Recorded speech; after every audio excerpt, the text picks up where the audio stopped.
I just got back from my first training ride with the Rapha protein top.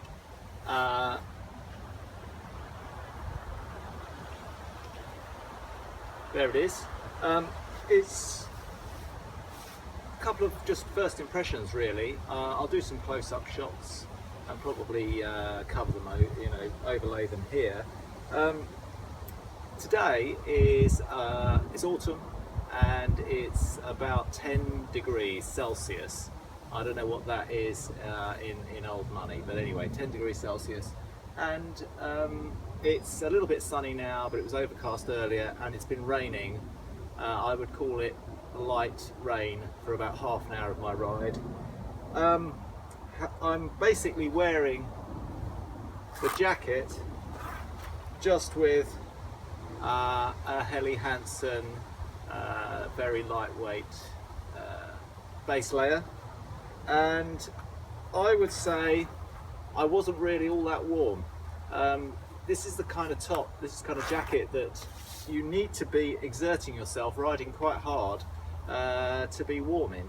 One of my favourite jackets was the Assos Intermediate, and that had a windstopper front on the sleeves and a Roubaix back, and that jacket was noticeably warmer. I could ride that jacket down to about 7 or 8 degrees on a sociable ride and it would be fine. This one you have to sort of push on a little bit to keep warm. I can actually now, there's a little bit of breeze and I can feel the breeze slightly chilling me through the top, which is strange. Yeah, the material is soft, and I could see when it's got a DWR waterproof, durable waterproof something, which means basically it's coated on the outside with something you can't see and you can't feel, but it means the water beads up on the outside, and that's exactly what happened in the rain just now. It was raining for about half an hour and I was covered in beads of water.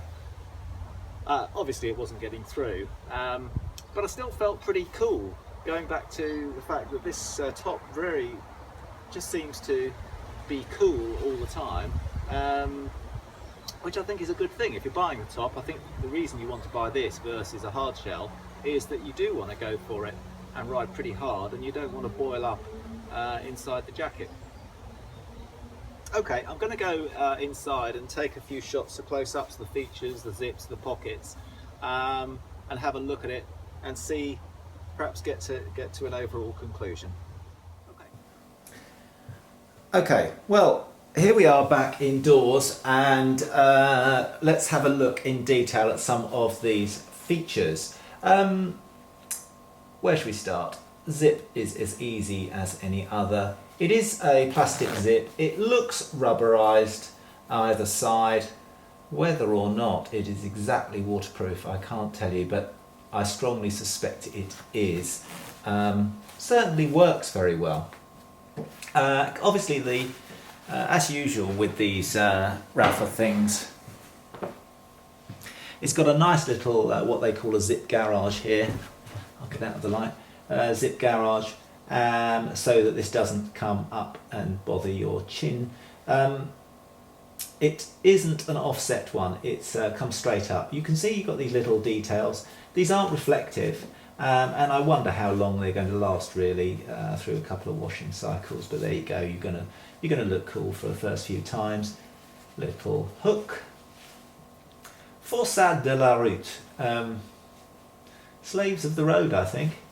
Obviously some sort of thing where you're going to imagine yourself in black and white grainy film riding up the Tourmalet while you go to the shops in this jacket. What else can we say? Obviously the rear is the most exciting bit, but let's just quickly do the sleeves. Sleeves, this is handy actually.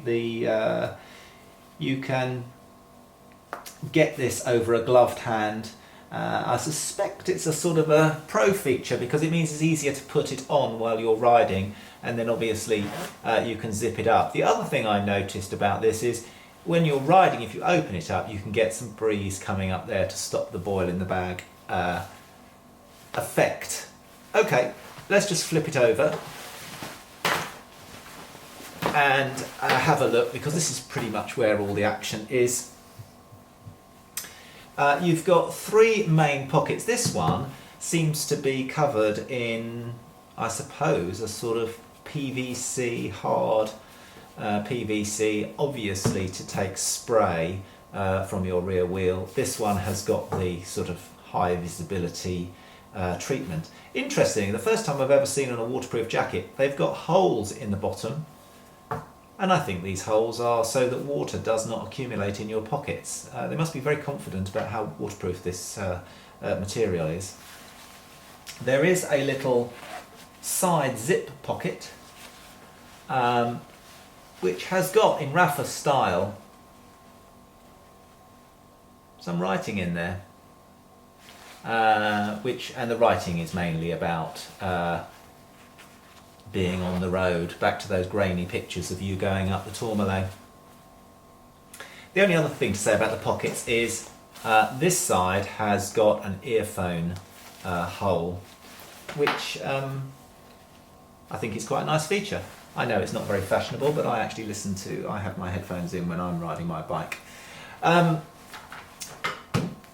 think that's about it. I think I said before on the previous video, this feels very soft. Let's just have a quick look. I'll probably do a close-up, but let's just have a quick look at the inside of the material. So inside, it's not like a Roubaix fleece at all. It's little squares, which I think the Polartec people say it's a 3D yarn, but of course it's 3D. It's a real thing. It's not written on a piece of paper. Oh yeah, inside there's a little label where you can write your name and an emergency contact, which actually I think is quite a nice touch. On this side we've got the care features. Otherwise, no other ventilation, no sort of pit zips or anything like that. Once it's on, it's on. There you have it. Any questions and comments, feel free to post below the video. I'd be interested to know what you think, especially if you've got one.